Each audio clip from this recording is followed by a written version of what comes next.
మీరు అది పవిత్రం అని నమ్ముతారు కాబట్టి అది పవిత్రమైంది కాదు. అది ఎంతో జ్ఞానం కలిగి ఉన్నది. మీరు తగిన సాధన చేసుకొని గ్రహణశీలతతో వెళ్తే ఎంతో అద్భుతమైన అవకాశాలు అది కల్పిస్తుంది.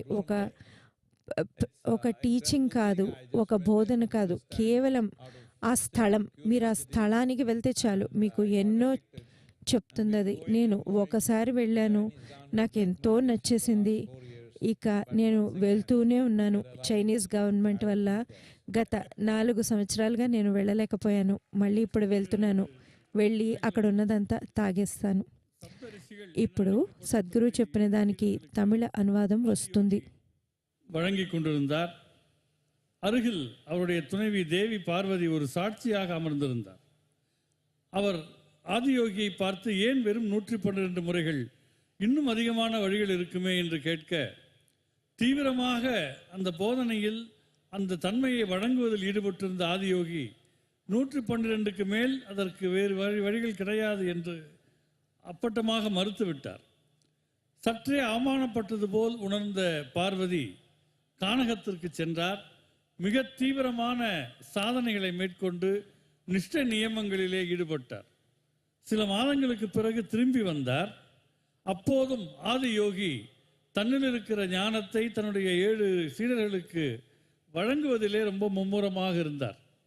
அங்கே வந்த பார்வதி ஆதியோகிக்கு அருகே அமராமல் ஒரு படி கீழே அமர்ந்தார். அதாவது தான் தோற்றுவிட்டதை மறைமுகமாக உணர்த்துவது போல, சப்தரிஷிகளுக்கு தெரியாமல் ஆதியோகிக்கு மட்டும் உணர்த்துவது போல அமர்ந்தார். ஆதியோகிக்கு அது புரிந்தது. அப்போது அவர் சொன்னார், உடல் என்கிற எல்லைக்குள் இருக்கிற வரையில் 112 முறைகள் தான் சாத்தியம். ஆனால் உடல் என்கிற எல்லையை தாண்டி விட்டால் இந்த பிரபஞ்சத்தில் எத்தனை அணுக்கள் இருக்குமோ அத்தனை வழிகள் சாத்தியம். பல கோடிக்கணக்கான வழிகள் அதற்கென்று திறக்கும் என்று சொன்னார்.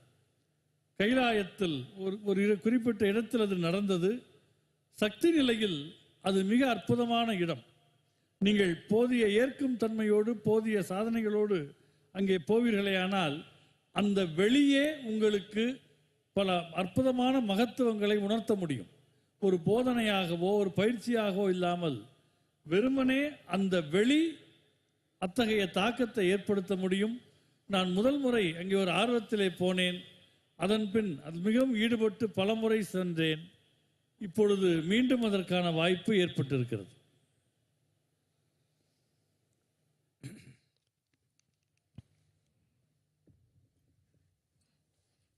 Whether life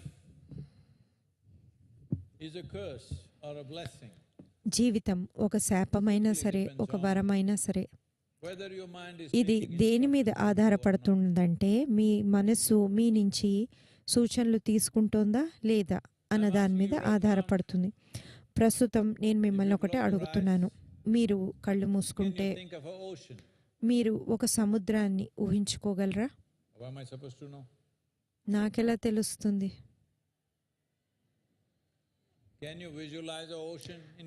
మీరు కళ్ళు మూసుకొని మీ మనస్సుతో ఒక సముద్రాన్ని ఊహించుకోగలరా?